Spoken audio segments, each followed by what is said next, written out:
Welcome everyone to the Rotary Club of Canton, where we are creating hope in our community and the world. Rotary is a global network of 1.4 million neighbors, friends, leaders, and problem solvers. We see a world where people unite and take action to create lasting positive change across the world, in our communities, and in ourselves. My name is Francisco Lozano, and I have the blessing and the honor of being president of this wonderful Rotary Club.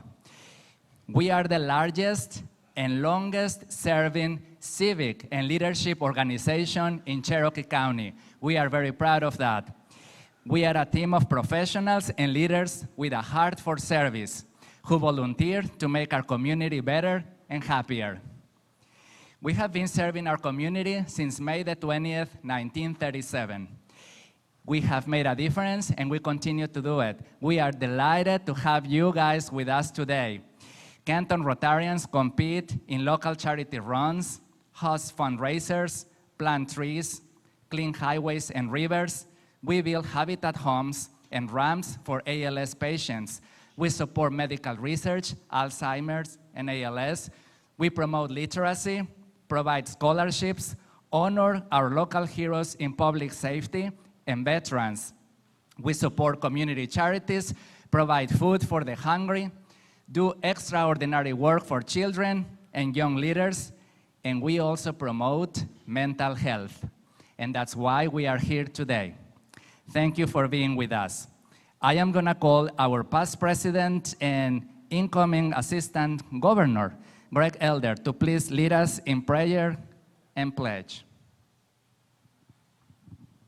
Thank you, Francisco. Would you pray with me? Father, we come before you today as a group of community-minded folks that have a heart for serving other people. And Father, we know that there are those in our community who suffer.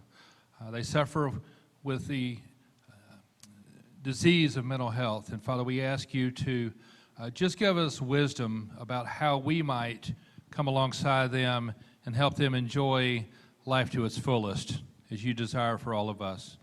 We ask you to bless this time together. Bless us with the speakers who have joined us here today, that we might learn from them, open our ears and our hearts to what you have to say through them. Bless this food, the hand that prepared it. All this we ask in your name. Amen. Please join me in the Pledge of Allegiance.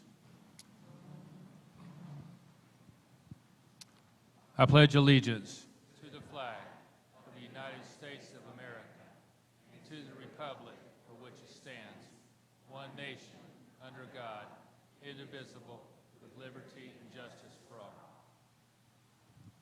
Thank you, Greg. We appreciate you. We are very thankful to have you guys here with us today. And we want to acknowledge all of the wonderful sponsors, the organizations and the individuals who have made possible today's program. It's very important for us to, first of all, acknowledge our title sponsor. We are very thankful to have Northside Hospital, Cherokee, supporting us. I am going to call Ms. Katie Pearson, the Director of Operations, to please join us right here. Good morning. It is great to see such a huge crowd here today. I understand that they had initially planned for 100, and now they have just over 175. That is great. It just shows how we all acknowledge the criticality of this topic in mental health. You have representatives from law enforcement, fire, healthcare, the education system, recreation, and it continues on. We have elected officials here who recognize the importance of this. So having us all here to talk about it, learn about it, and then spread the word and bring other people into the awareness of the impact of mental health and behavioral health to our community is what's going to help us move forward. As we engage other people to bring the importance out, we engage people to be a part of the solution. And so it's going to take all of us together to help solve the needs that we have, because it's not substance abuse, it's not one thing, it is across the board. Ever since social media came out, it really opened our eyes. So I appreciate all of you guys being here. Northside is very proud to be the sponsor and will continue to support you guys in all these endeavors. And just thank you. Continue on. Thank you. Thank you. We have more sponsors that we want to thank for your support, for helping us make a difference. We have a platinum sponsor, and that is Hopedealers Worldwide, represented by Nadine, Blase, Psareas. She is a Canton Rotarian. And we also have a gold sponsor, PathLight Counseling, represented by our very own Britt Parramore, Canton Rotarian. We also have a gold sponsor, Goshen Valley Therapeutic Services, represented by two Rotarians, Zach Blend and Evan Ingram. We have a gold sponsor that is Timbers on Etowah, this beautiful venue where we are having our program today. Raquel Bustos is here with us. We also have another gold sponsor that is Center Cut Catering, Doug Foley. We have a silver sponsor, Thrivent Abundance Advisor Group, financial advisors represented by Rotarian Annie DeLuca. Bronze sponsor, Cherokee Impact, represented by Shane Moore, April Rogers, and Robert Roddy, Canton Rotarians. We have a bronze sponsor, Dr. Kay Kirkpatrick, Senator. She is a fellow Rotarian of the Rotary Club of East Cobb. We have a bronze sponsor, Gleichman Law Firm. That's Rotarian Peter Gleichman. And another bronze sponsor, Harry Johnston, Commission Chairman. Thank you for supporting our event, as always, represented by his wife, Canton Rotarian Rebecca Johnston. And bronze sponsor, Homeless Coalition of Cherokee County, represented by Rotarian Mary Ann Butler. Another bronze sponsor, In Harmony Pediatric Therapy, Christy Estes and Jennifer Puckett. They are Canton Rotarians representing In Harmony. We also want to acknowledge the support of another organization in our community that's very important, near and dear to our heart. Rotarian Sonia Carruthers leads Cherokee Focus. Welcome everyone who came in connection with Cherokee Focus. We have organizations such as Highland Rivers Mental Health, Cherokee Multi-Agency Narcotics Squad, Kaiser Permanente, Georgia Harm Reduction, Cherokee County School District Social Workers, Open Door Talk, and Love Like Read. So let's give everyone a round of applause for supporting our initiative. And now I am gonna call my friend, Raquel Bustos. She's the venue manager of the Timbers on Etowah. She has a special message for you. Thank you. I'm so happy to have everybody here. Many of our team members are here with us today, and we're so proud to have you at Timbers. You know, I'm a new manager, and although I'm new, I'm learning how important Timbers is to the community. And, you know, we're here, sometimes we have weddings, and today this is a very special event, and we're doing something very powerful. And so I just want to ask you to think of Timbers. If you have an event, if you have a seminar, I stand ready to help you create a wonderful event.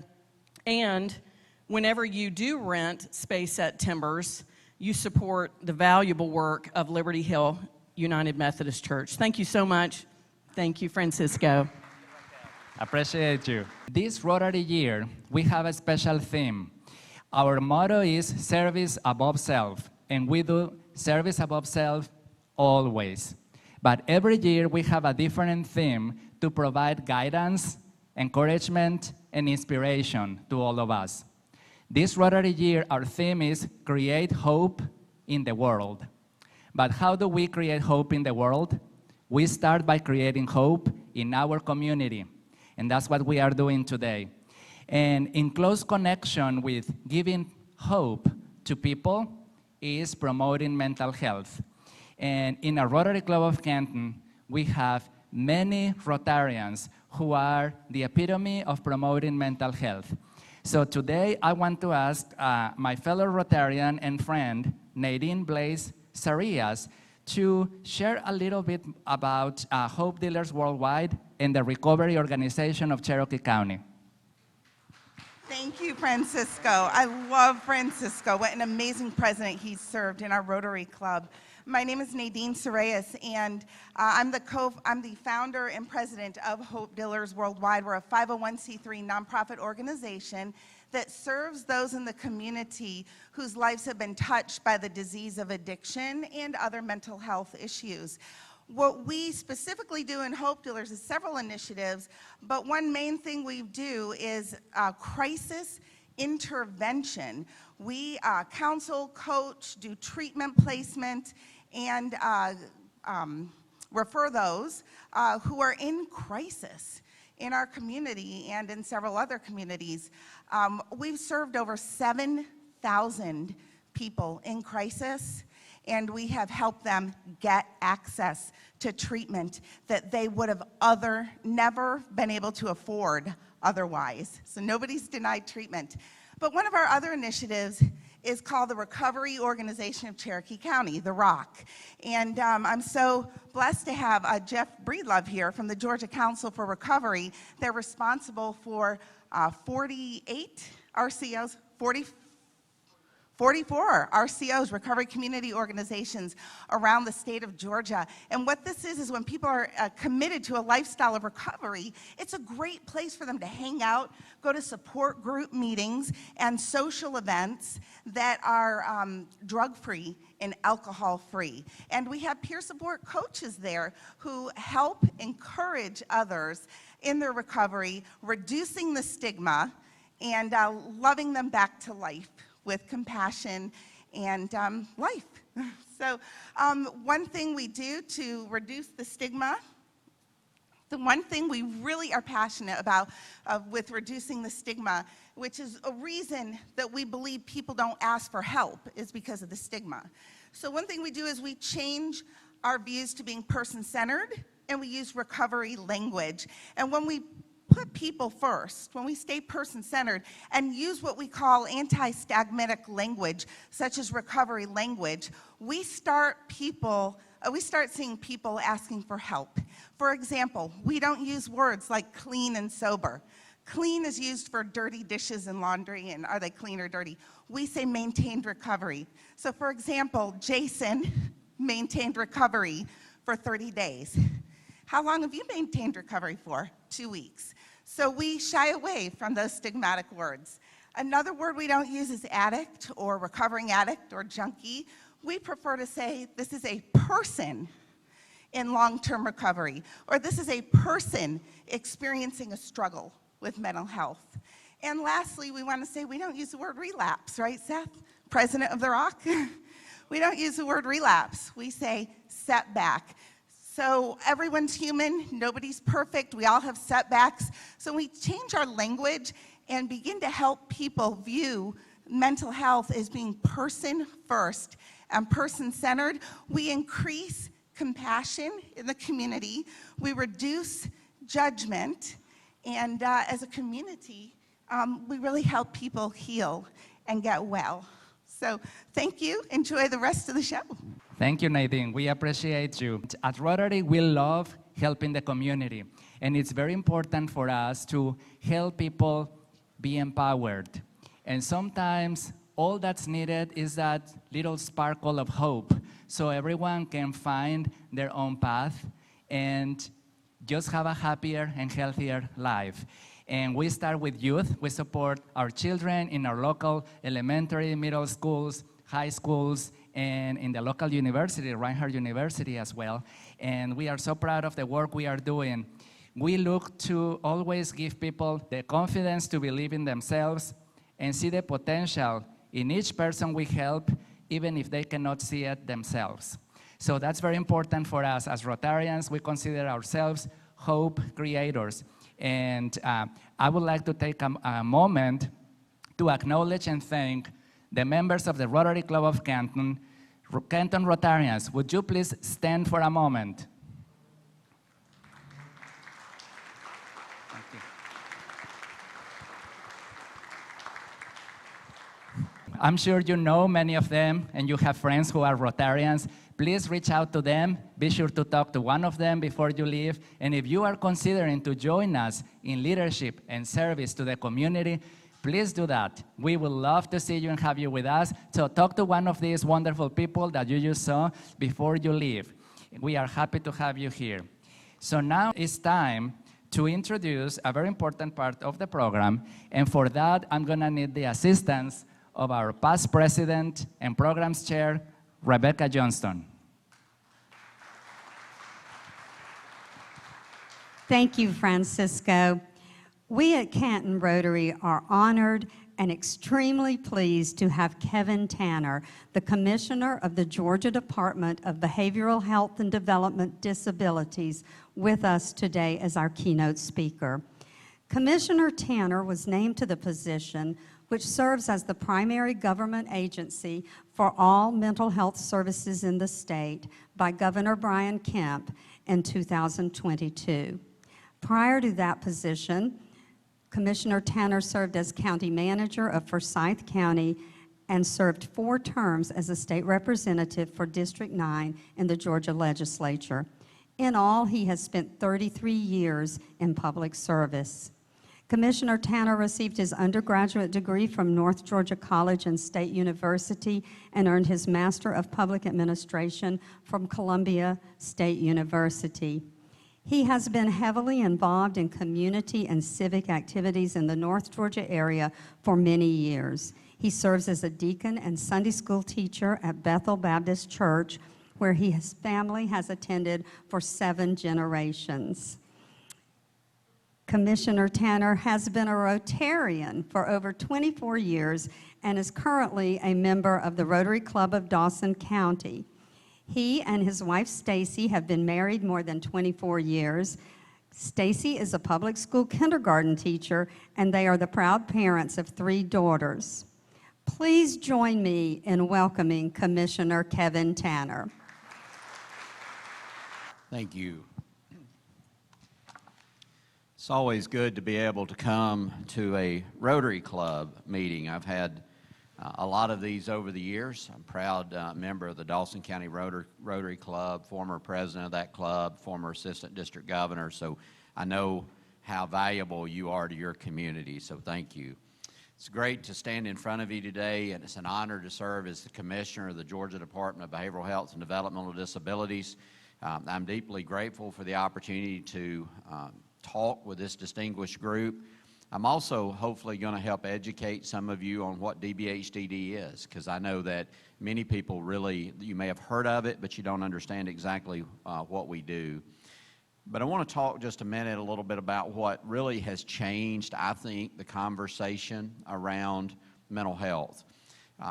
5 years ago, 10 years ago, I'm not sure we would be having a public meeting where we would have 200 people in a room talking publicly about mental health. Mental health was something that had a lot of stigma around it. It was something that was talked about in private, in the shadows. It was something that families suffered with privately and didn't talk about.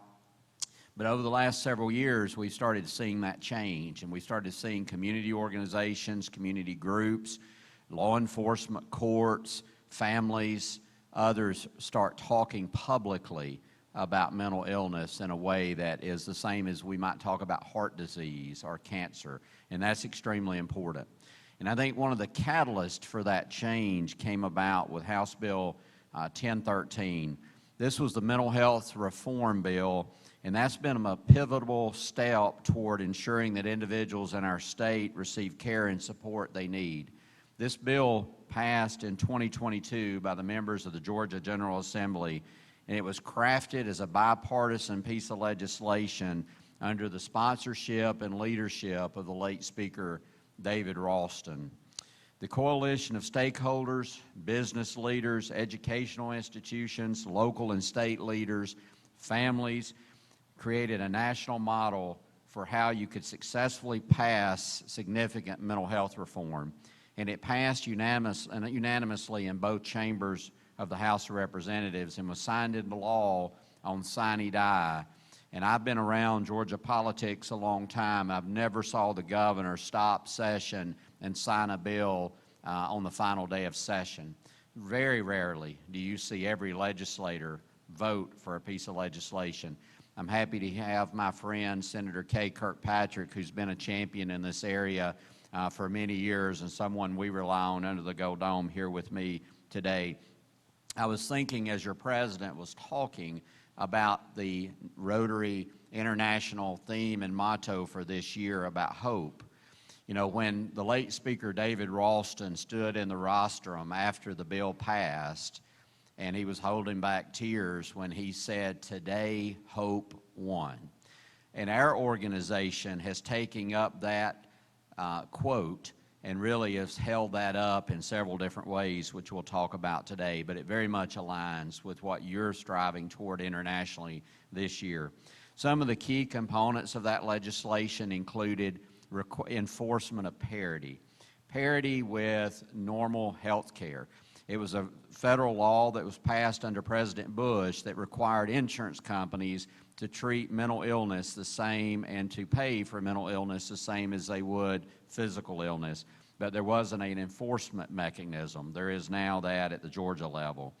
It also dealt with the recruitment and retention of mental health care workers, enhancing law enforcement resources and first responder resources, and building out a capacity and access to care across the state. All of these are interconnected and meaningful and sustainable change, but to be realized, we have to continue to make progress here in Georgia. I warned organizations that had been deeply involved with House Bill 1013 that one single piece of legislation was not going to reform an entire system. One piece of legislation was not going to create a pathway to access all across Georgia, but it was a catalyst for real change. And I think what it has resulted in is people talking about mental illness, community organizations bringing this up and talking about it. That's how we have change in this state, and I'm excited about where we're heading as a state. DBHDD has taken the lead in studying several of the key issues that I think is going to be important for us to achieve the goals that we have set before us. One is workforce shortages. I often say that the workforce shortages around the healthcare space, but specifically the mental health care space, is in a state of an emergency. At our department, we run 5 state mental health hospitals. During COVID, we lost over 1,200 of our employees left the workforce at our hospitals. We have close to 5,000 employees as an organization, over 1,200 left. That seriously hurt our ability to provide service at the hospital level. But it's not just isolated to the state. All of our community service providers, all of our private providers across Georgia lost workforce. We're in a state of an emergency. Well, we're clawing our way back. We're making progress. Thanks to the Georgia General Assembly and a couple of pay increases, we've gained back 51% of those that we lost, but we still have a lot of work to do. The other area that we looked at is crisis beds. We need additional access when people are in crisis in this state. We conducted a statewide assessment using an outside firm with expertise in this area, and we need 8 additional crisis centers in Georgia over the next decade. One of those was in the governor's budget that's now before the General Assembly to build an additional crisis center in Georgia. That work is going to continue. We also knew that one of our challenges in Georgia is we were one of the lowest reimbursement rate states in the country. What we reimburse for Medicaid providers is extremely low. In some areas, it hasn't been completely updated since 2020. And we'll talk a little bit more about that, but I will tell you that the General Assembly this year is going to be funding the rate studies that were done over the last year at a cost annually of $150 million to the state for the state portion, which is roughly a third of that cost. 150 is the state portion, the rest is federal. This is going to be a game changer, though, for our providers. It's going to allow them to pay a livable wage, and they're going to be able to recruit a workforce. That, in turn, will force insurance companies to increase what they're reimbursing physicians and other providers.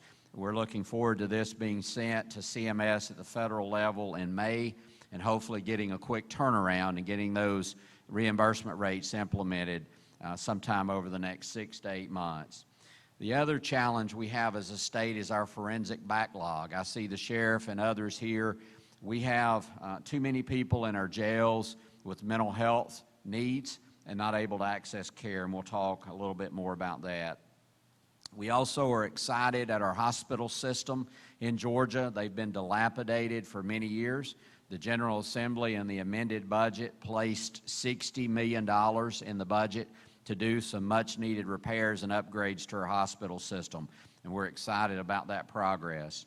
I also want to mention a couple of things to you around legislation, since we're actively in the middle of the legislative session. One is House Bill 1344. House Bill 1344 passed the Georgia House, and it is going to be on the floor tomorrow, and Senator Kirkpatrick is carrying that bill in the Georgia Senate. And this bill is going to remove a significant barrier to the workforce challenge we have.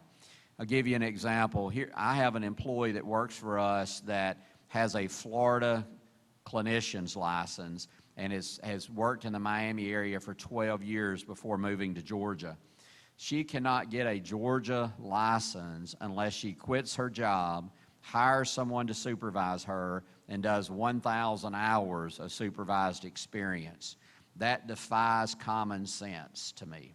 So we are, and I liked what Nathan Deal said, Governor Deal said the other day when he spoke in the ceremony honoring Speaker Ralston's portrait that was unveiled, when he said, wisdom is common sense marinated in experience. And there's a lot of, so my experience and common sense tells me that that is ridiculous. So this legislation will remove that barrier. So we're hopeful that that will pass the Georgia Senate tomorrow and head to the governor. The other bill is Senate Bill 533, which is dealing with our forensic population. I'll go into a little bit of detail on that. But that Judge Goslin, who is a mental health court judge in Hall County, been on the bench since 1987, spearheaded along with other judges in the state an effort to update our forensic code in Georgia to help with our backlog. To give you a little bit of understanding of what we're facing as an organization, I have 641 forensic mental health beds in the entire state of Georgia, 641 beds. Today, I have 637 people in jail waiting, ordered by a judge to come to the state hospital. Half of my 641 mental health beds are taken up by people who have been sentenced to not guilty by reason of insanity. So they've been ordered to the state hospital for treatment. Many of these people have committed very, very serious crimes, including murder.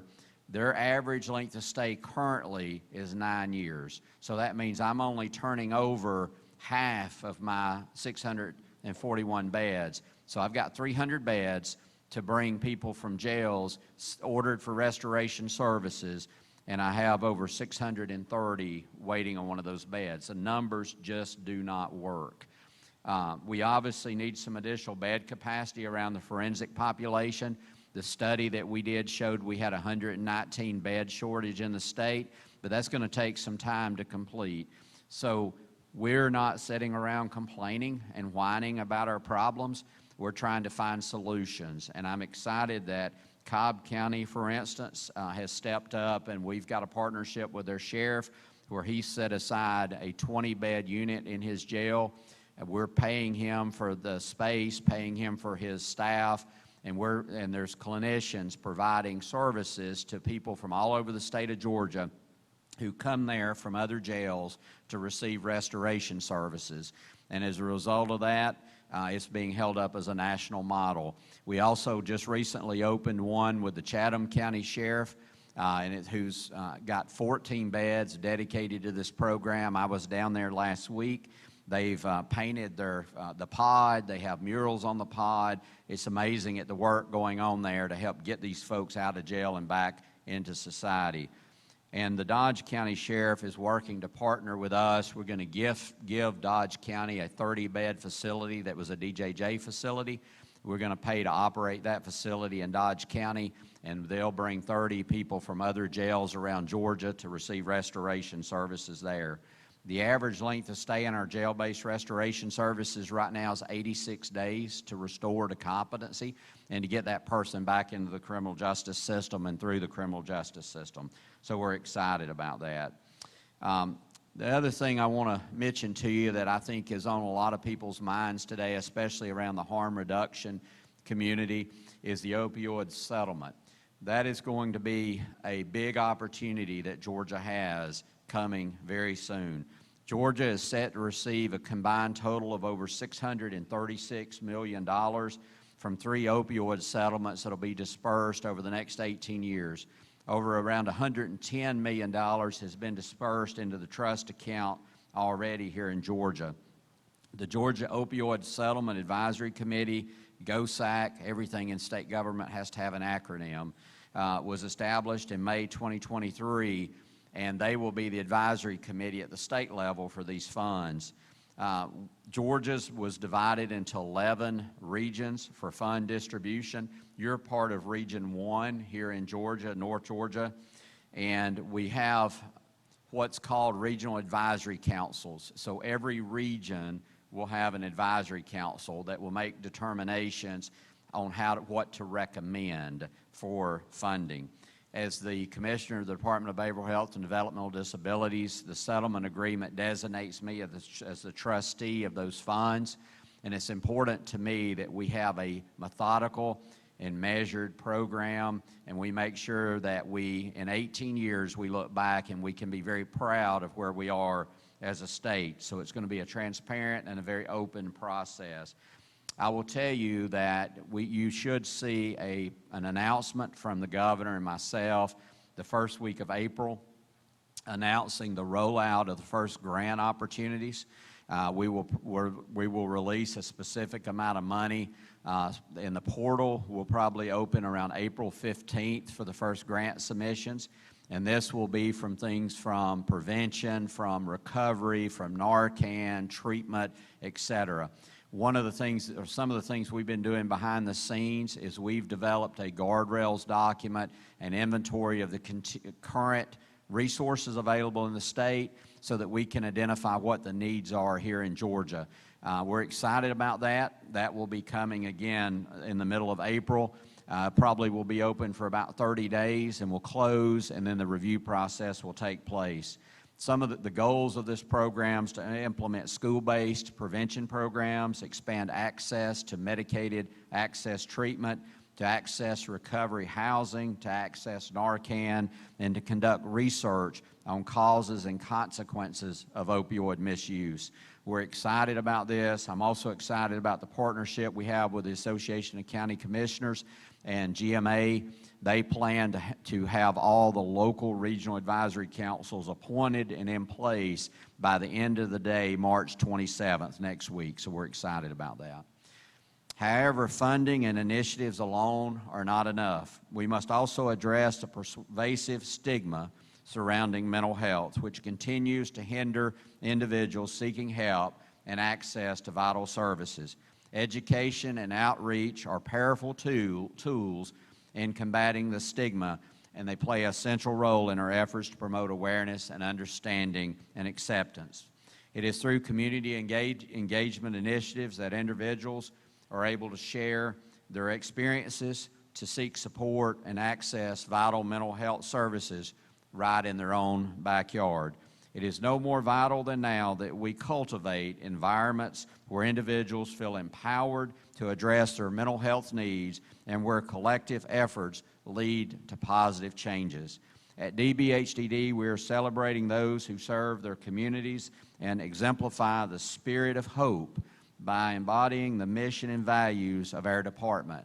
Last December, we had our inaugural Flame of Hope Award to the state, where we recognized 7 individuals from all across Georgia who inspire the rest of us to change and inspire us to believe in hope. I will also tell you that we're currently under construction at the Savannah Hospital for our first transition center within the state hospital system to take some of those individuals who have been there 20 or so years and restore hope to those individuals, that they might be able to live a life of recovery in the community. And that project is called Operation New Hope, and it will open this fall with 30 individuals from our state hospitals who have been going to be restored hope. Beautiful facility, and they're going to be able to have successful lives. As Rotarians, you are keyed in on your area and your state. For Georgia, we can no longer stand on our #1 spot and leading positions as a state number one place to do business, #1 place for agriculture, economic, environment, and even our sports. It is imperative that we take care of our health and well-being of our citizens, and that includes our mental health. By engaging with communities, raising awareness, and fostering open dialogue, we can break down barriers, we can reduce stigma, and create a more supportive environment for those facing mental health challenges. Together, we can ensure that every Georgian has an opportunity to lead a healthy and fulfilling life. In closing, I want to express my heartfelt thanks to the Canton Rotary Club for their unwavering support and dedication to improving mental health care in your community and in our state. Your commitment to service and advocacy is truly inspiring, and I am confident that together we can continue to make meaningful progress toward a brighter and inclusive future for all, and I'm excited that we will continue to embrace the theme of hope to those who have lost hope among us. Thank you. Thank you, and we really want to thank Commissioner Tanner for coming out. And in honor of your being here with us today, we've actually been around for 87 years. We don't look that old, I know, but we do have an 85 commemorative pin that we would like to give you for speaking today. And Commissioner Tanner has also allowed me to thank him for what he brings to the county. I'm not quite sure a lot of people here know what it means for him to be here to some of you and how many people are involved in DBHDD. I know Joellen Hancock, who's on our advisory committee for DBHDD for the region, and all the social workers that are working with some of the things that they bring to our county, including school police and everything. You've got big fans. And one of the things that DBHDD is working on is safe storage and safe disposal. So one of the things that could really make a difference, he's here, but you could actually save someone's life. On your table, there is a QR code. And if you go to the QR code, and we're going to use the honor system, and do a little quick survey, you can pick up your free, ooh, isn't it pretty, lockbox, which you would put your medicine in so that it's safe. And the wrong person, children, if you're grandparents with grandkids, they won't pick up the wrong thing. So please make sure to do the survey, and that way, DBHDD will know that Cherokee is behind their efforts, and we want to do that. Also, safe disposal. So out front, ooh, again, your free packet of DisposeRx you can take. So if you've got drugs around your house and you want to get rid of them, use these packets. And before, I don't think you mentioned this, how many people know what 988 is? Yay, we're trying to train you right. Please pick up crisis line. We really want everybody to know and spread the word. It's fairly new, but everybody needs to know 988 if you have a crisis. So please pick up those cards out there. And also, I mentioned was Georgia Harm Reduction's here. You can talk to them about free Narcan. And everybody should have it for a different reason. But we thank you so much, because I was telling him, you never know. Somebody might be here that wouldn't have been before and made a difference. So another round of applause. Thank you, sir. We appreciate you. Thank you, Commissioner Tanner. Thank you, Sonia. And Commissioner Tanner, we are also making a donation in your honor to the Sequoia Regional Library. So it's very important for everyone to know more about what we are doing at Rotary to serve the community. The object of Rotary is to encourage and foster the ideal of service as a basis of worthy enterprise, and in particular, to encourage and foster high ethical standards. And the most important part is when we link everyone's profession and occupation with service to the community. We believe that every profession is dignified and enhanced even more when we put our talents to the service of of our community. Everyone has something to give. And today, with all the information you are receiving and the inspiration, we hope that you can do something with this and help another person. Perhaps that could be you. We all need a little hope every now and then, and we want to make sure that we sparkle that light of hope in you today to help others. We have a special panel of experts, and you are gonna meet several of our members who are gonna be a part of it. And we want to call our fundraising chair, Kristen Norton Green, and our president-elect, Marcy Smith, to introduce our panel. Thank you. The first panelist I'd like to introduce is Amy Leatherman. She is Human Resources Administrator at Universal Alloy Corporation. She has a diverse and impressive career background in various fields, including human resources administration, economic development, education, and mental health. Amy has showcased a commitment to helping others and making a difference.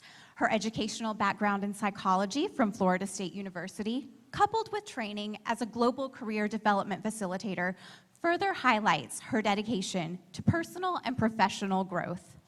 Currently, Amy serves as a board member for Cherokee Focus, demonstrating her ongoing involvement in community initiatives.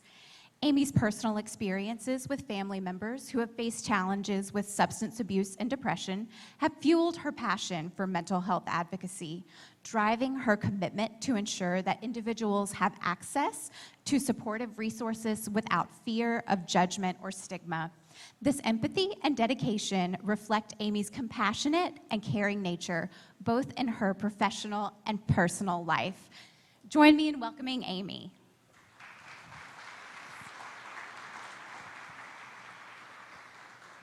Good afternoon. Next, we are honored to have Britt Parramore with us.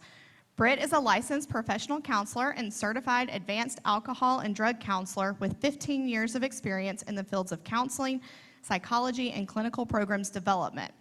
Britt is exceptionally knowledgeable in the prevention and treatment of mental health and substance use disorders and assists in leadership capacity with multiple nonprofit organizations. During his career, Britt has worked with multiple county and state government organizations focusing on clinical programs development and implementation. Britt is a sought-after public speaker and currently serves as an adjunct professor of clinical mental health counseling. He has been a Canton Rotarian for over 5 years and has been actively involved in delivering a mental health class within our Empowering Young Leaders of Cherokee County initiative. Please welcome Britt Parramore.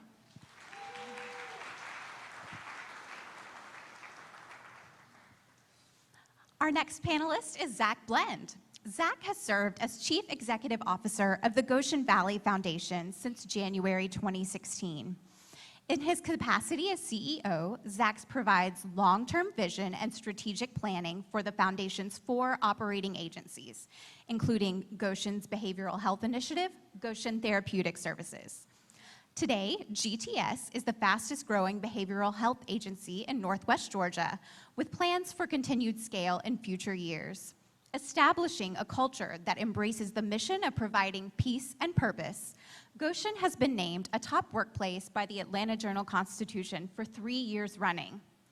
Zach earned a BA in sociology from Rollins College, a graduate certificate in Christian Studies from Fuller Seminary, and an MBA from Reinhardt University. In recent years, Zach served as an adjunct professor at the McCamish School of Business at Reinhardt University. Zach was recognized in 2014 as one of Georgia Trend Magazine's top 40 under 40 young professionals, and in 2018 received congressional recognition as an Angels in Adoption recipient. Zach serves as the chairman of the Together Georgia Foundation, the state's largest network of child welfare providers.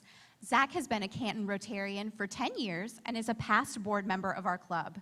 He has lived in the Canton area with his wife, Rachel, and their 3 children since 2010. Please welcome Zach Blend.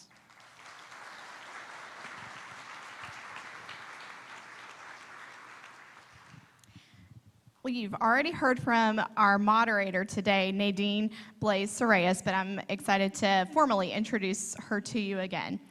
Nadine was born in New York. She's now a resident of Georgia since 1985 and a graduate of Lassiter High School in Marietta. Nadine is the mother of 3, grandmother of 2, received her BSED degree at the University of Georgia, and served as an educator for a few years in Cherokee County schools. She now wears many hats, including board-certified addictions counselor, integrative behavioral health professional, and licensed brain health trainer through Amen Clinics. In 2016, Nadine piloted an out-of-the-box therapeutic recovery project, bringing those recovering from substance use disorder to build schools in impoverished communities in Guatemala. In 2017, she founded Hopedealers Worldwide, a nonprofit serving those in the community whose lives have been touched by the disease of addiction by providing immediate crisis counsel, education, referral, and assistance to families in need. In 2018, Nadine became the first recipient of the prestigious Rudy Award given by the football inspiration, Rudy Rutger, and nominated by her peers and community for exemplifying the 4 C's: character, commitment, contribution, and courage. In 2019, Nadine was a Legacy Award nominee for Araya McGarry's Legacy Summit for her dedication to helping people suffering from addiction and supporting their families in the process. She also achieved #1 international best-selling author of Hopedealers, The Calling, The Struggles, The Breakthroughs, and the Community of Believers. In 2020, along with her team, co-founded the Recovery Organization of Cherokee County, which serves as a safe and supportive clubhouse for those maintaining recovery. Nadine has been a Canton Rotarian for 3 years and has been actively involved in our Empowering Young Leaders in Cherokee County initiative. Thank you, Nadine, for joining us.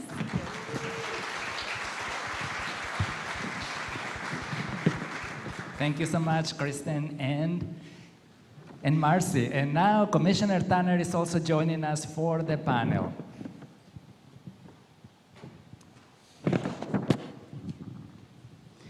Wonderful. All right, well, it takes a village to create hope in the world, and we have a lot of what we call hope dealers right here delivering hope in our community. So thank you guys so much for being part of this panel. So I want to go ahead and start right away with the questions. Anyone is open to, this question is open for anyone. How specifically do mental health issues present themselves in our community today? I can speak on that just on behalf of our work at Goshen Valley. As we think about foster care, which many of you know us by, foster care is the derivative of something terrible happening in the life of a child. And as you think about those root causes that drive foster care, maybe it's homelessness, maybe it's a degree of abuse or neglect. Oftentimes, it's mental health, and it's the lack of services, both the availability and the affordability that families need in order to create stability in their own home so that they can then drive what would be known to all of us as kind of a prosperous family environment. But when you are without those services and you're living regularly in crisis, unfortunately, too often, foster care becomes a reality. So in the case of Goshen, in the case of the launch of Goshen Therapeutic Services, that's our way of providing solution, of being preventative, of being able to seek out families that are at risk and surrounding them through the love, the support, the expertise of my team who is here today, many of whom licensed therapists themselves, that are creating accessibility for mental health services here in Cherokee County that will also ultimately help prevent foster care. Very great point. Thank you. Britt, what is your response? So, one of the ways that we typically see mental health issues arise are in our young people. And so at PathLight Counseling and PathLight Behavioral Health, our different counseling practices, we work really, really hard, have a lot of wonderful licensed providers and doctors who are capable and who often treat kids as young as 6 years old. I think one of the more concerning trends I've seen leading to mental illness is a different kind of drug use. Not a different kind of drug use, but a different kind of drug that is pervasive in most counties in Georgia now, and it's high THC products. So products that have 97, 98% THC in them are leading to a lot of what seem like maybe permanent mental health problems in the area of psychosis, which oftentimes will turn into schizophrenia or a psychotic disorder. There's a lot of really alarming research that's just come out just in the last 6 months. And so try to intervene early as we can. We volunteer in the school system. Oftentimes when we're seeing kids 10, 11, 12 years old who are suicidal, almost always there's something going on with the parents at home. And unfortunately during COVID, that number skyrocketed.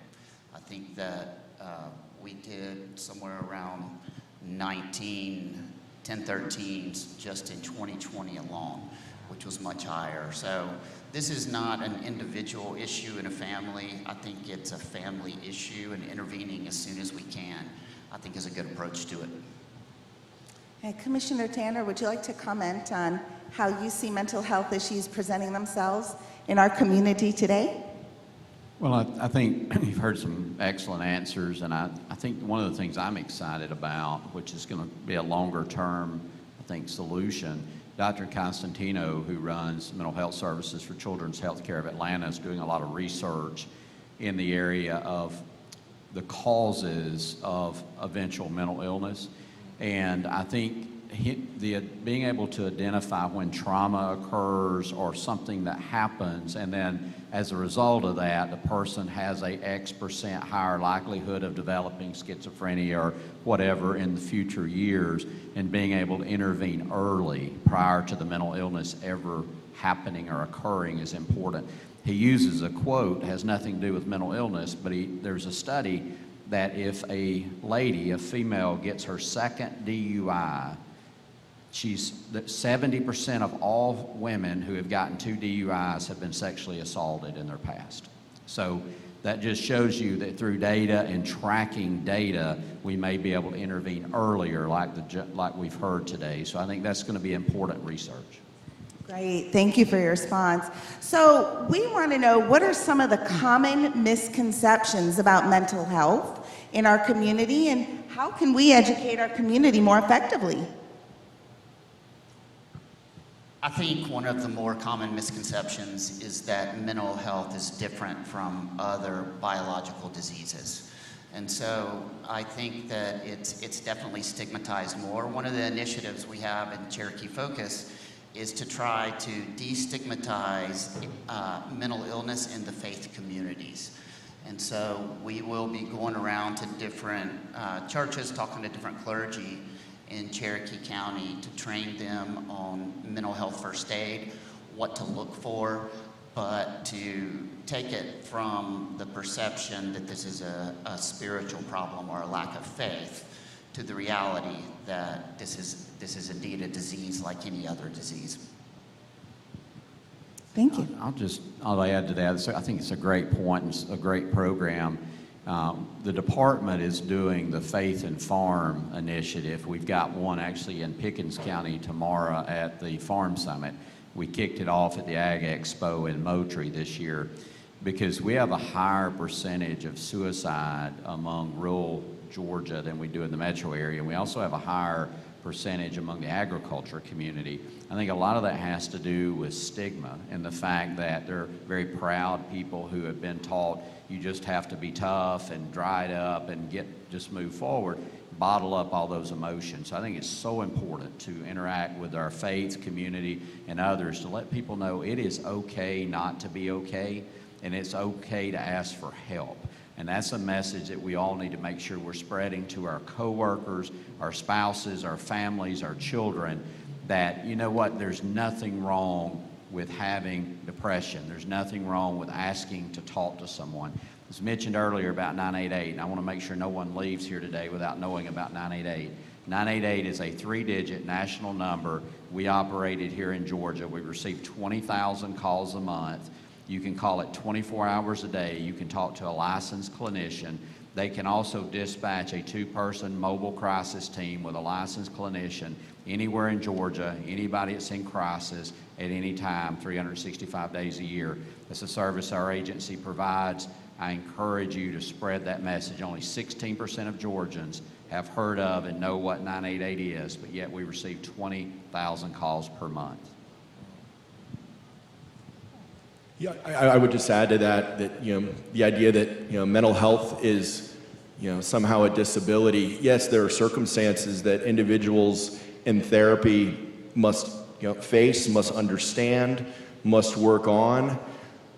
But there is a lot of blessing and knowledge and wisdom that comes from that process. There's a lot of strength that comes from being part of a therapeutic rigor of sorts, related to understanding your emotions, understanding the circumstances that you're facing emotionally, and how that can not only be supportive of yourself going forward, but those around you as well. A good point. Well, what do you guys perceive as being the #1 reason or the most common reason that people struggling with mental health issues, including substance use disorders, why don't they ask for help? And there's a handout on the table. Thank you, Jeff Breedlove, for providing that to us. But there's a handout on the tables there that talks about how many people struggle with mental health issues and substance use disorders, and how many do not ask for help. What do you all perceive as the main reason that they don't ask for help? I think access to care has been a big deal. I think that a person struggling with mental health issues is less likely to talk to their primary care doctor than they would be if they had access to a mental health care professional. But thankfully, as the commissioner mentioned, with the Parity Act that passed a couple of years ago, that's one of the single greatest government initiatives I've seen that makes the most impact. Because before the Parity Act, Georgia was one of the worst places in America to open a mental health clinic, open private practice. And so now that people's health insurance will cover a lot of this stuff, we have a lot more therapists willing to take health insurance, and that's opened up access to folks who have never had access before. And then I think also the initiatives in the school system in Cherokee County, we do a good job. I think we have great social workers in our school systems.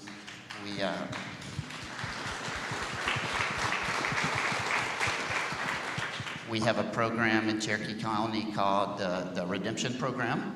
So kids that are expelled from school for various reasons, many times it's drug related, can earn their way back to the school they came from. And so getting the word out at that young age, having a conduit for teens to redeem themselves who have made mistakes, and addressing it as a family issue, I think are all important components.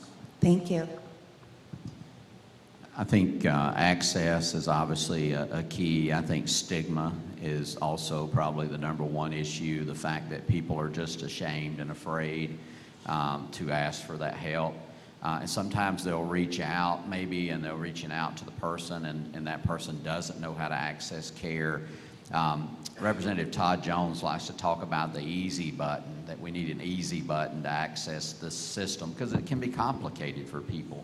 They don't know what services are available. It's different than knowing that I got a doctor on every corner I can go see because my leg hurts, or I can go to the emergency room. That's why I think 988 is really the game changer for this system. It's the easy button. It's going to take several years to really build that system out and have it robust enough, but ultimately the idea with 988 is to be able to locate one of these gentlemen or another provider in any community in the state and connect that person to that provider. So I'm excited about where we're heading, but it's going to take a little time to get there.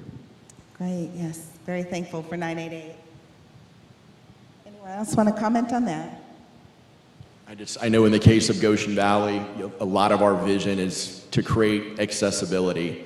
And not only for the children and families that have already encountered some degree of maybe defects in their lives through the circumstances that they face. But ultimately, and we're not quite there yet, but our plan by the end of this year, hopefully in partnership with the department, will be that Goshen will be licensed as a core provider. And that will allow us to bill Medicaid and bill private insurance at scale. With the vision being, how do we populate family resource centers, similar to the one that we've opened recently in Canton, that can serve as that hub for access for children and families. Again, not only those that are at risk, but maybe the young lady who lives in Bridgemill, who has a degree of anxiety around whether she'll get into Georgia or not, right? She needs therapy too at some level. So we want to be a access point for here in Cherokee, especially around how our community mental health, behavioral health services accessed with the standards that many of you have come to know us by through our work in foster care. Wonderful job you guys are doing at Goshen. And at Hopedealers Worldwide, like I had said before, we have helped 7,000 families in crisis have access to treatment and care that otherwise couldn't afford it. So we work on that 24/7, don't we, Amber? Nonstop. And our whole team there. What can we do individually as a community to support individuals, families experiencing crisis, and to promote our self-care? Loaded question. I just want to tell this story extremely quickly, but the Speaker of the House was having a conversation at breakfast one morning, I think on Sunday, with his wife, and she said to him, "We need to do something about mental health." And his response was, "It's just not politically that popular. It's not, and her response back was, "For once, can we quit worrying about the next election and worry about something that actually makes things better?" As a result of that, he took this issue on, and we have House Bill 1013. Cherie Ralston, his widow, now works for us at the department. Not everyone's married to the Speaker of the House, but everyone in this room has a sphere of influence that reaches much further than any of you realize. And you can promote 988, you can promote that it's okay not to be okay, you can promote the services that are offered in your community, and you can be part of this solution, and your influence will be much greater than you expect it to be. So just want to say that, not to lift up any one person, but just to say you never know what that conversation with another person is going to be about. And I always remind my daughters when they interact with people, because they'll come home and say, "Golly, so-and-so's just so hateful." We don't know what people are going through in their lives. So just being kind to each other also goes a long way. Very well put. Very well put when creating hope in the world, for sure. So what can we do to promote, or what are some self-care practices that we can promote amongst families and individuals? I'm a big advocate of something called positive psychology, and it's a kind of a new theory in psychology that therapy focuses on people's strengths instead of their problems or their weaknesses, right? And I think we have a tendency, especially with media today, to sensationalize the bad, but downplay the good. And so a lot of what we do when I speak in public, I tell people to, identify what your strengths are, use them more often, right? Spend time in the community, spend time volunteering, helping other people. I've never seen something better for a person's mental health than giving up their self for others and expecting nothing in return. I love that. And so I think that an individual has more influence than we may think at the ballot box. And there's so many organizations in our county and in other counties where you can volunteer. I often say that it's 10% of the people that do 90% of the stuff. Now we have that 10% of the people, most of you are in here right now, And so figure out how you can help. That's very well put. That's basically what I was going to say, is get out in the community. Yeah, you expanded on it way more, better than I could, but just getting out in sunshine, go for a walk. When you're feeling down, talk to somebody and reach out, I think, because you never know who else is dealing with other stuff out there. So, you know, be available and be open and be willing to talk about that and help each other out. Being that our staff at Goshen, you know, works closely with children that have been traumatized, you hear about like secondary trauma, and I'm sure, you know, Sheriff's Department, Fire and EMS, you know, are regularly working similar circumstances where you're trying to understand the emotions of someone that's really hurting and how that affects you as well. This is simple, and it's not for everybody, but we sponsored at Goshen all of our staff having what's called the Calm app, and you can bring it up on your phone, and it's the kind of thing that maybe it's Sunday night and you're thinking about, hey, what's Monday hold, or maybe it's, you know, one of those days where you wake up kind of unexpectedly. We found it to be really useful as an app that you can have on your phone as a way that you can kind of plug in and kind of just let it kind of either walk you through some meditation or, you know, music, things like that, that, you know, if you embrace, you know, can have a positive effect. It's excellent, excellent. I know we encourage a lot of deep breathing exercises. I know my husband, Peter, over there is the master of the deep breathing exercises, and definitely serving, paying it forward, as you said. What a beautiful, that was one of the things that our nonprofit was founded upon, is our Guatemala out-of-the-box recovery project. We took a group of people that were struggling from opiate use disorder, went to Guatemala and built a school there.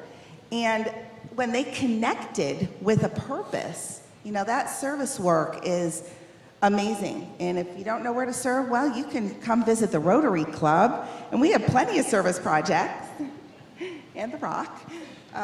So wonderful. So I'm going to move on.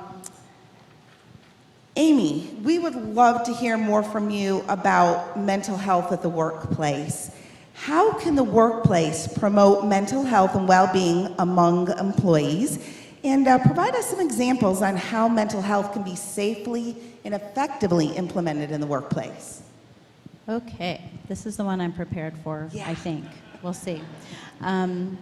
So for me, in my role in HR, 3 important aspects to creating a culture where employees feel safe to seek assistance, I think really depends on the promotion, starting from the top down leaders, right? It's a collaborative effort with intention and commitment to that cause. So I think that's first and foremost in the workplace, having the support of your top down leadership.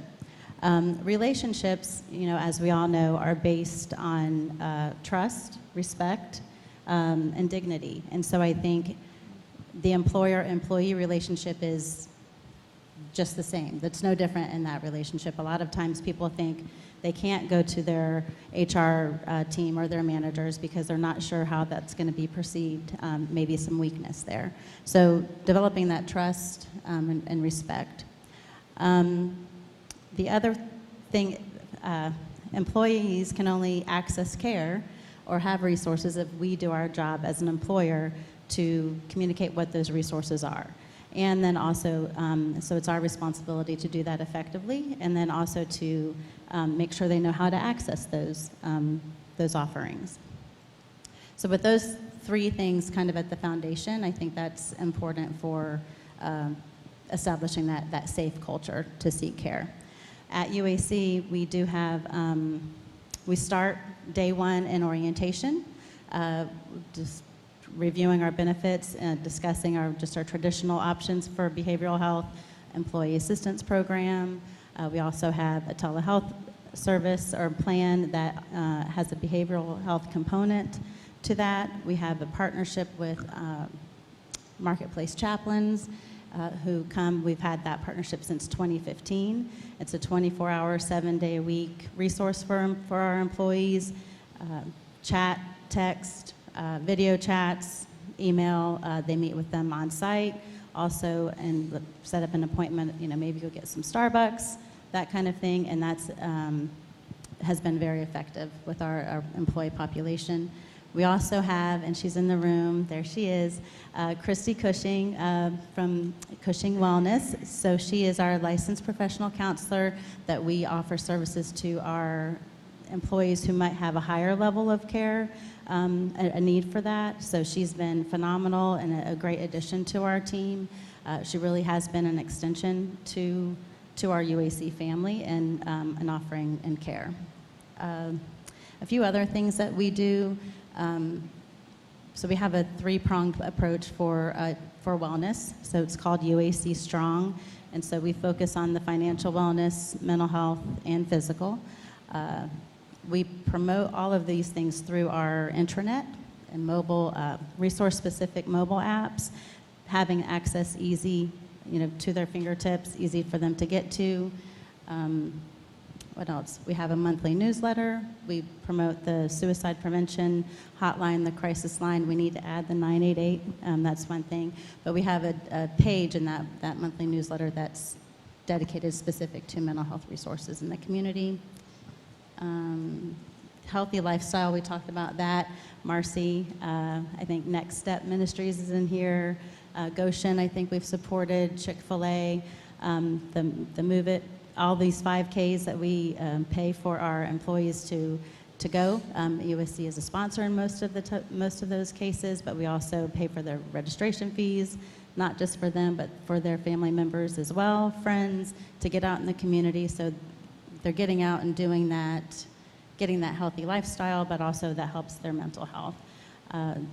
Volunteerism, we are actively involved with several different community agencies. We just did Adopt a Mile, Keep Cherokee Beautiful this past weekend, and I'm gonna speak about my son. He didn't wanna go. I drug him with me, and at the end of the day, he was like, I can do this again. And I said, yes, you can. And so it was more than just, mom's making me do this, but it was like, and he said, I'm not gonna ever litter again. I said, yeah, because we just picked 34 bags of trash. So I think that always builds your self-esteem. So I think UAC is doing a great job with the approach to mental health, making it safe for our employees to seek assistance.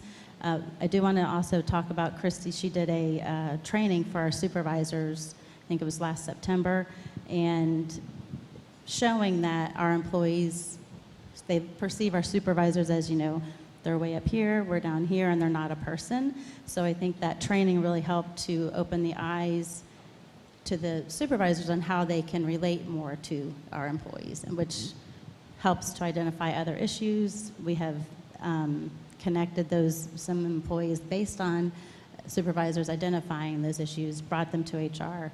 We were able to connect the employee to the services that they need to help them through that difficult time. So I think we're doing a good job. Glad to answer any other questions. Thank you. I know you guys are doing a great job. I personally had a family member working at United Alloy Corporation, UAC, and he personally went through a life struggle, which brought him into some depression and led to some other things. And UAC sent him home, I'll never forget that day, and said, take the rest of the day off for a mental health day. What company says take the day off for a mental health day, right? And then they proceeded to call me, someone from UAC, and say, hey, you might want to double check on your loved one. I did, and it was within 2 days that Mary and I had him directly, he was in crisis, got him straight into a treatment center. So thank God for UAC and your attention to mental health. You guys are a stellar example of companies in this community that support mental health. Thank you. Thank you for that. Britt Parramore, what are some effective ways that we as a community can reduce this stigma?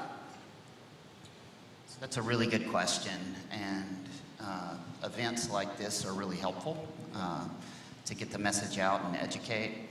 I think there's a couple of ways that we can indirectly reduce the stigma, and I'm not sure I've ever met a group of people who are bigger advocates for mental health reform than the sheriffs working in our county detention centers, the judges sitting on the benches, and the prosecutors. And so there's so many people with mental health challenges who have nonviolent drug offenses or other offenses that are directly linked to mental health and or substance abuse.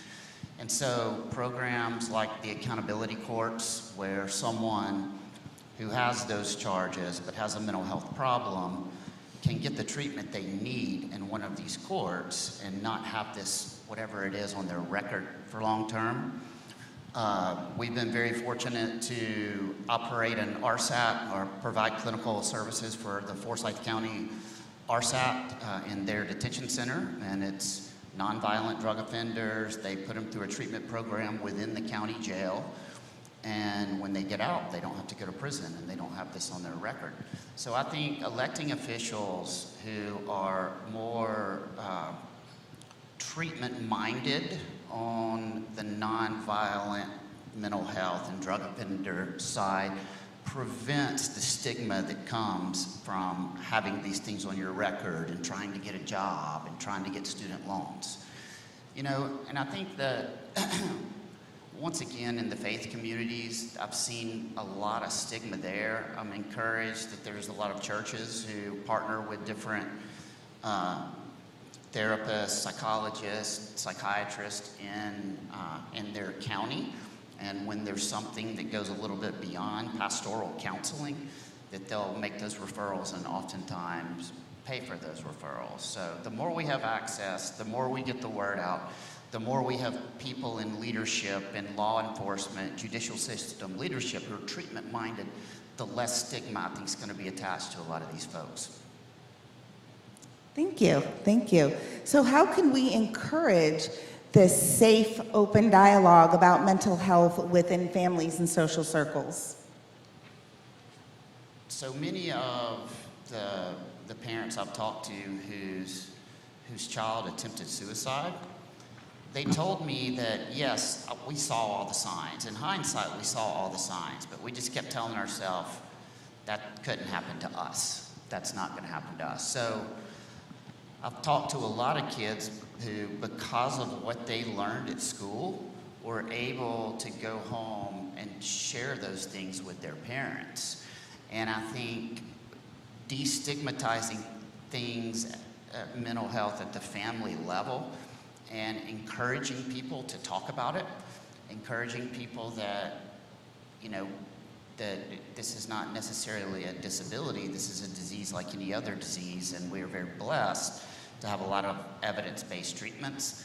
And I tell most of the patients who come through one of our programs that I believe true joy is more possible when you've experienced true brokenness, because you have such a contrast, and little things start to become really, really, really sweet. So encouraging that on the other side of this thing, life oftentimes is better than it was before you ever struggled with these things. Thank you. Well, Zach Bland from Goshen Valley, I want to ask you a question in particular now.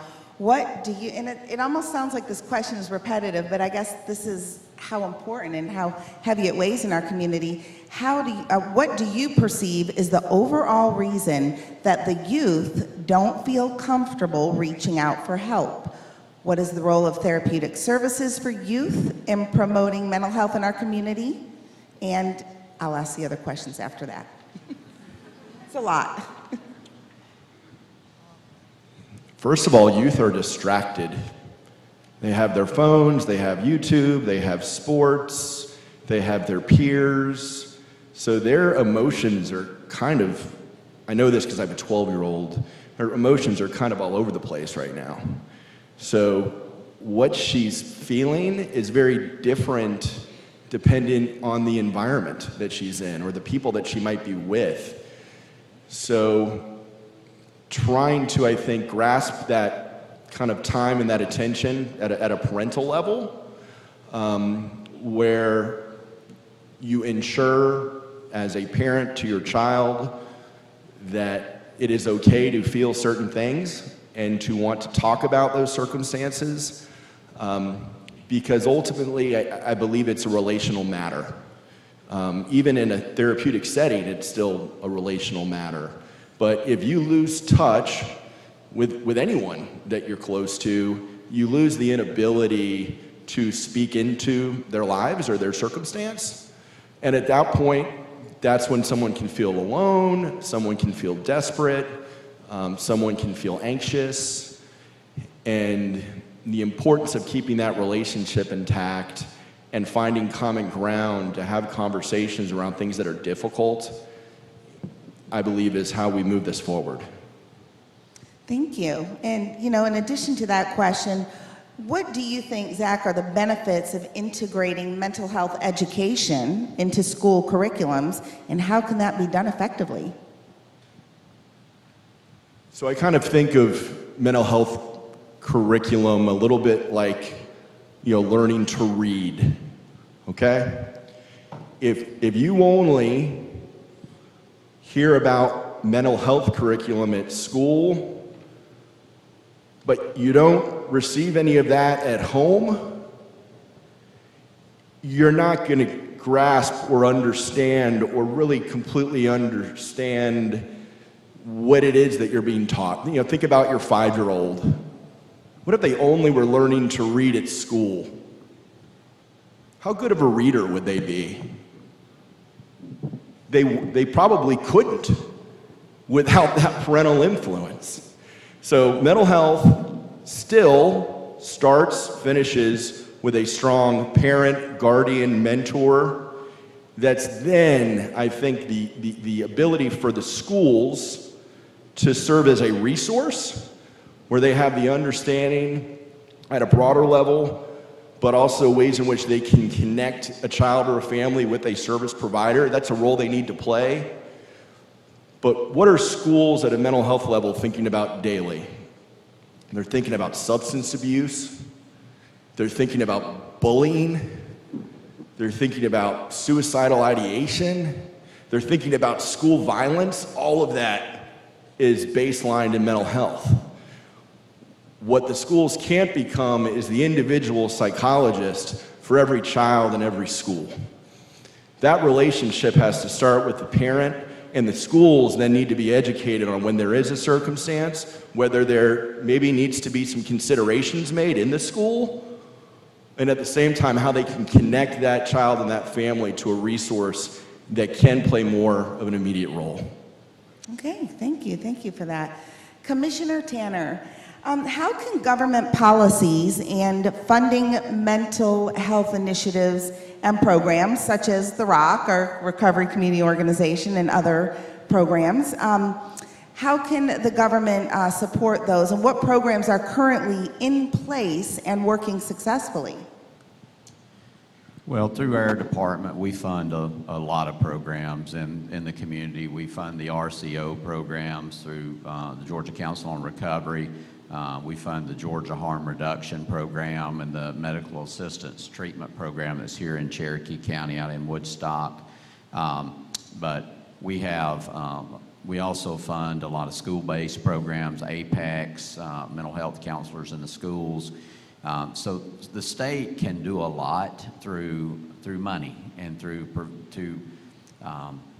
data-driven and research-based organizations. We can provide funding, and we do that. But I think it really starts in the community, and like we heard, starts in the home. So we can create an atmosphere, we can create a space, we can create funding, but our job really is to really unleash the creativity of a community, but the community is where the solution really lies. And one of the things too I want to say about children, you know, we all, it's funny, and I don't want to show of hands for this because you would probably be embarrassed to answer this, but so many people today won't even post a picture on social media without running it through a filter. We all live in this kind of fake world. So our children are looking at other people and they're thinking, gosh, their family's perfect. Their face is perfect. everything about their life is perfect. I'm the only one who's not perfect. And adults do that. We're all guilty of that. But it's important for us to be real and to be open and to talk to people and let them know, look, my life's not perfect. I have my challenges. My children have challenges. We're all in this thing together, because the lens that they're looking at the world through today is different than the lens that they looked at it when I was a child.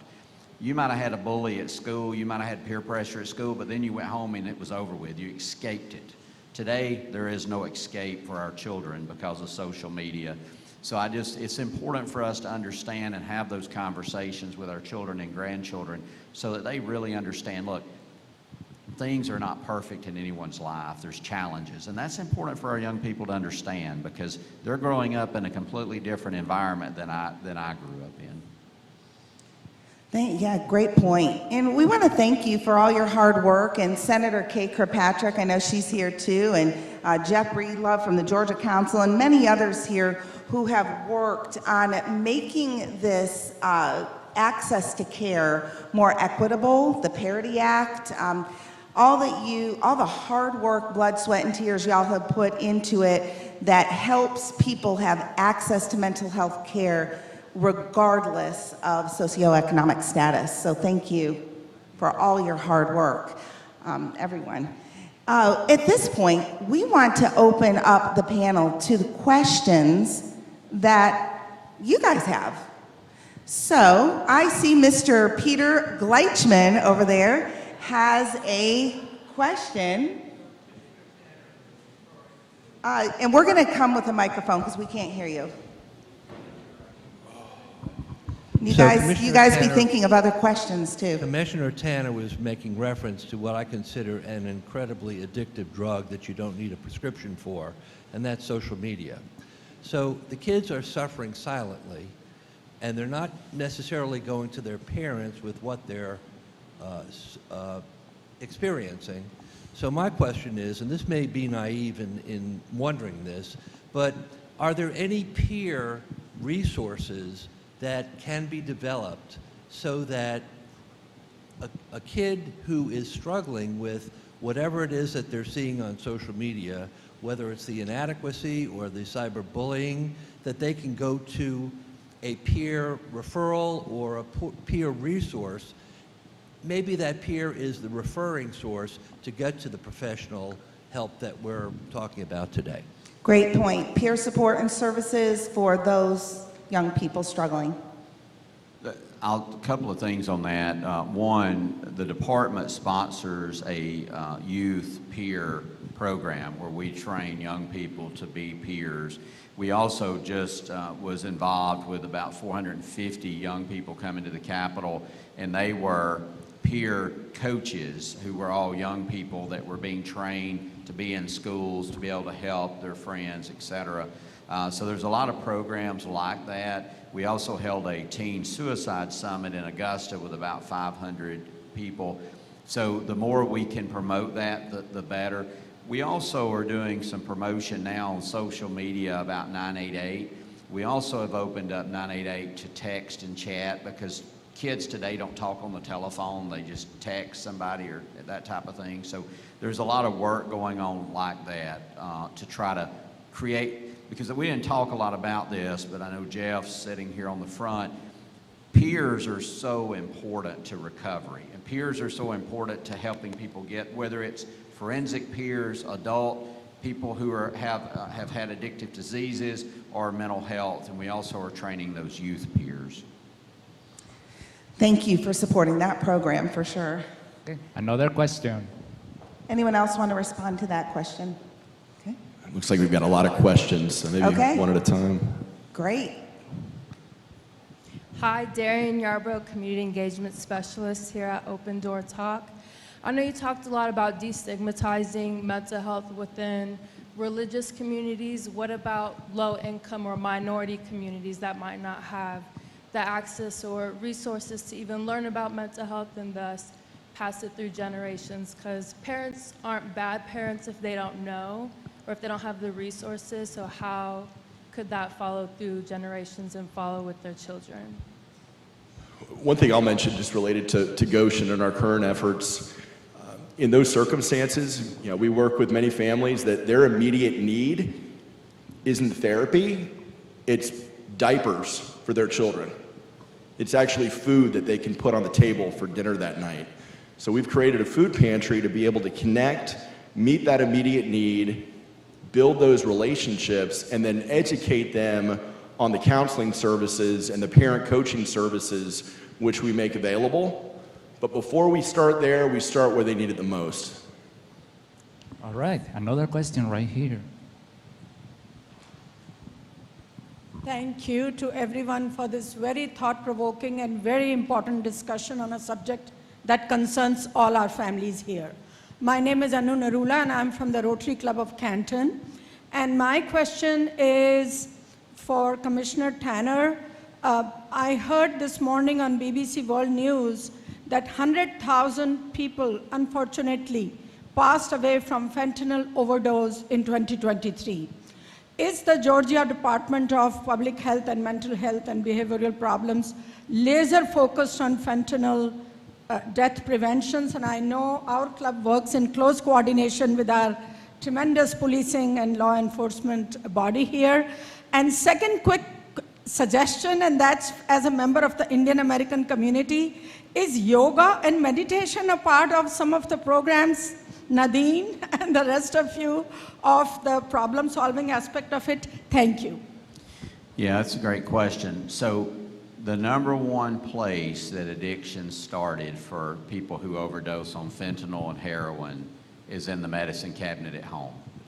So that's why it is so important, like we saw earlier, the things that the department funds to lock up your medication, to dispose of medication when you're finished. Number one place addiction starts, and the number one place people who ultimately overdose on heroin and fentanyl starts in the home and the medicine cabinet.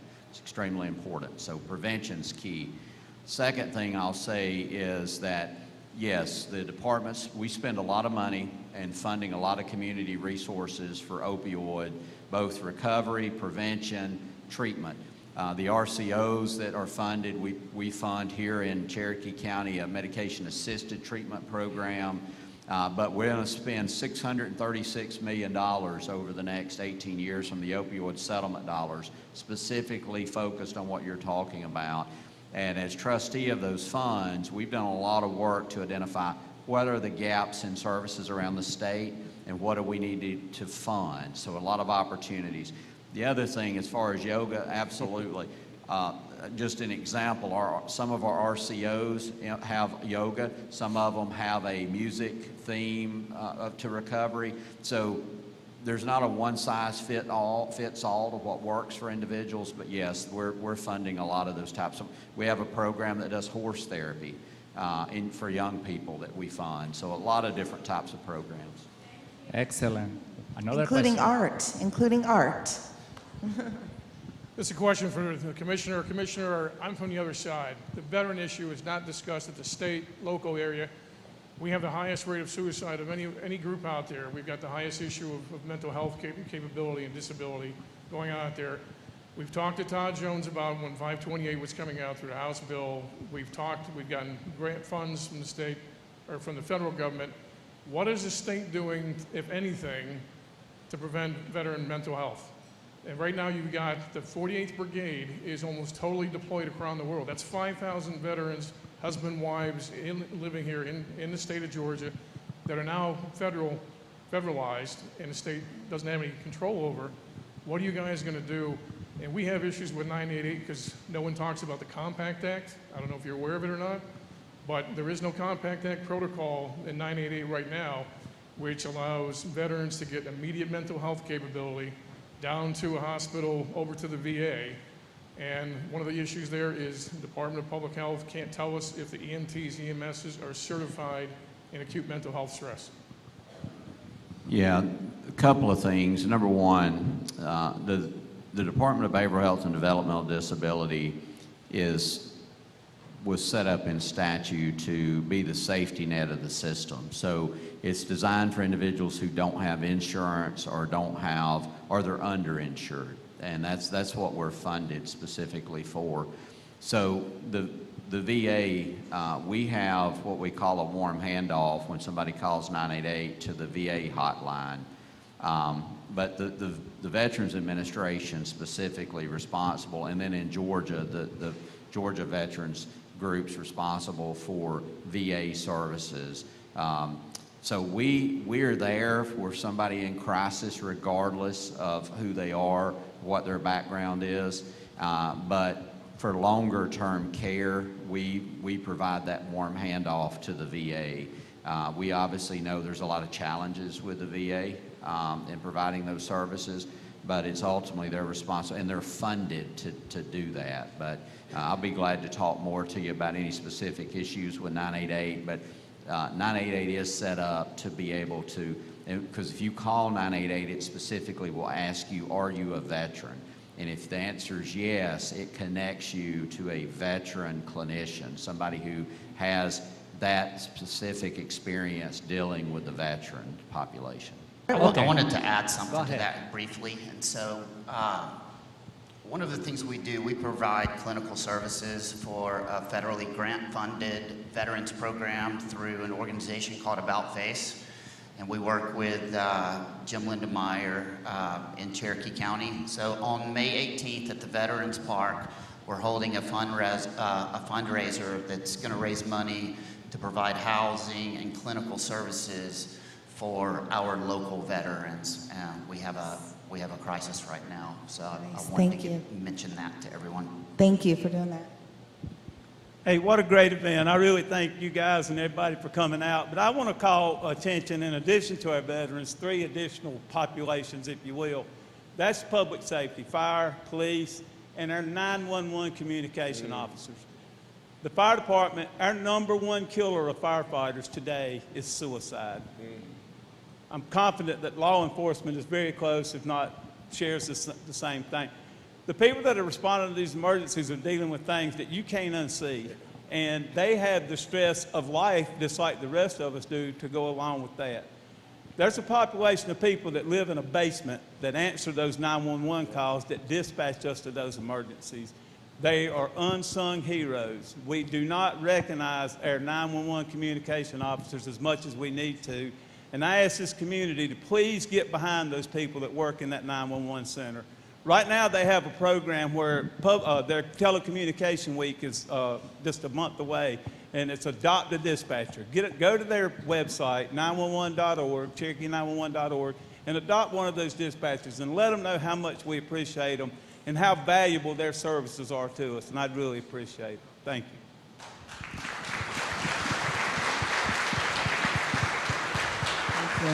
Thank you very much.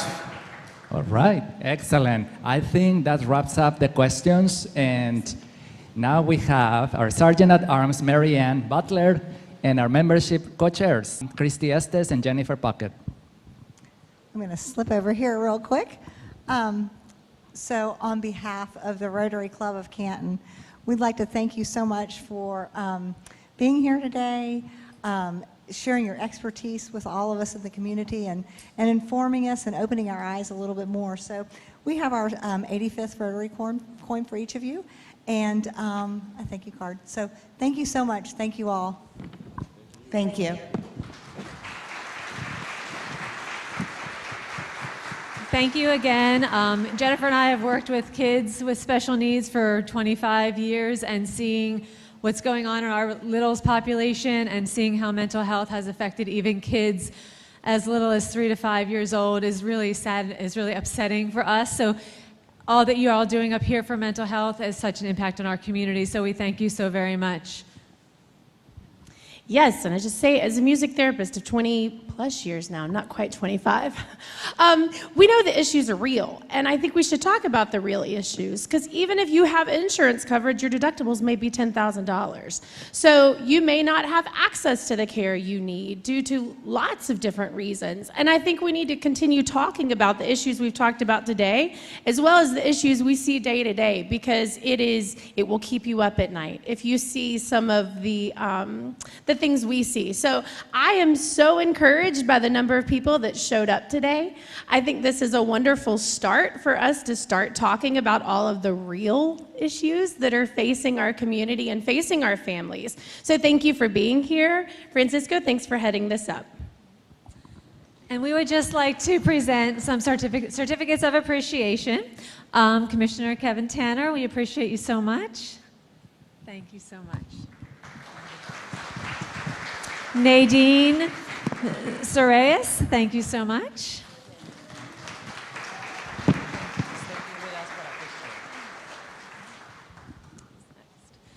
Amy Leatherman from U.A.C., thank you so very much.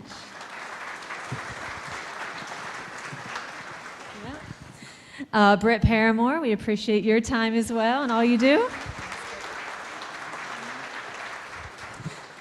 And last but not least, Zach Blend, thank you.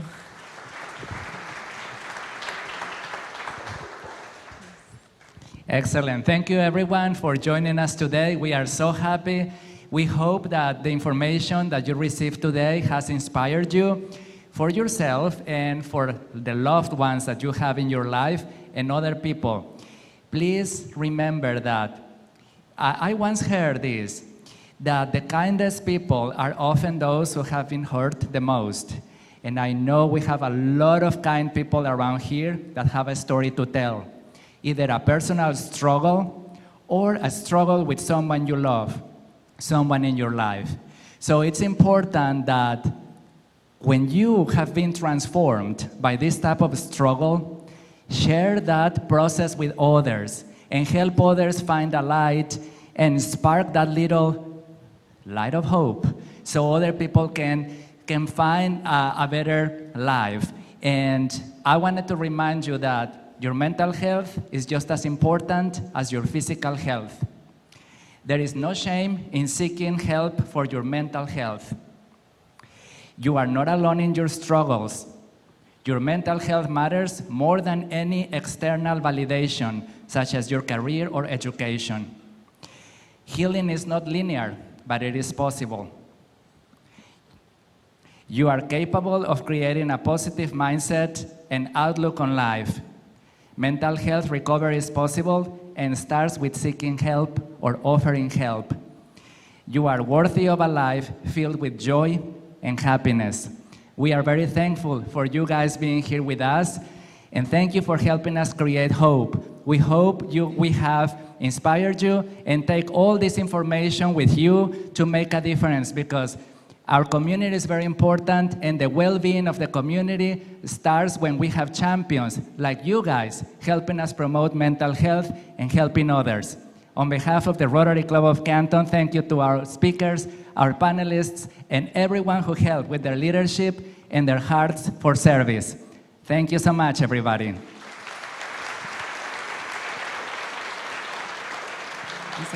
All right, before we wrap up, I'm gonna call our Rotarian, Lindsay Shroud, to please lead us in the four-way test. And this is the four-way test that we recite at Canton Rotary. The four-way test of the things we think, say, or do. Is it the truth? Is it fair to all concerned? Will it build goodwill and better friendships? Will it be beneficial to all concerned? Thank you, everyone. God bless. Thank you for being here.